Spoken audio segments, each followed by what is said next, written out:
نحمدہ و نصلی علی رسولہ الکریم، اما بعد، فاعوذ باللہ من الشیطان الرجیم، بسم اللہ الرحمن الرحیم۔ دوستو، آج کے اس چھوٹے سے ویڈیو کلپ کے اندر میں آپ کے سامنے رسول اکرم صلی اللہ علیہ وسلم کی ایک چھوٹی سی حدیث بیان کرنے والا ہوں، جو کہ صحیح ترمذی ابن حبان کے اندر ہے اور صحیح الجامع میں 109 نمبر روایت ہے۔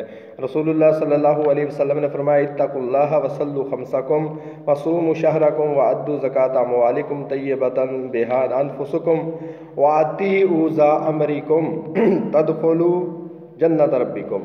اس حدیث کے اندر دوستو رسول اللہ صلی اللہ علیہ وسلم نے پانچ اعمال ایسے بتائے ہیں کہ جن کی وجہ سے، جن کو کر کے ایک مومن لا الہ الا اللہ محمد رسول اللہ صلی اللہ علیہ وسلم پڑھنے والا بندہ جنت کا داخلہ حاصل کر سکتا ہے۔ 5 کام کون سے ہیں؟ سب سے پہلا کام اتقوا اللہ، اللہ کا تقوی اختیار کرو۔ صلوا خمسکم، 5 نمازیں دن کے اندر پڑھو۔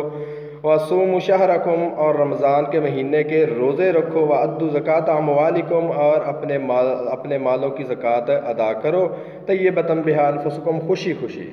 واتیعوا ذا امرکم، اور اپنے امیر کی اطاعت کرو۔ تدخلوا جنت ربکم، رسول اللہ صلی اللہ علیہ وسلم نے فرمایا یہ چھوٹا سا کام کر کے تم اپنے رب کی جنت میں داخل ہو سکتے ہو۔ تو دوستو، امید ہے کہ آج کے اس چھوٹے سے کلپ سے ہمیں جو سبق ملا ہے، ہم اس کے اوپر عمل کریں گے اور اس پر عمل کر کے اپنے رب کی جنت کے حقدار بن جائیں گے۔ وما توفیق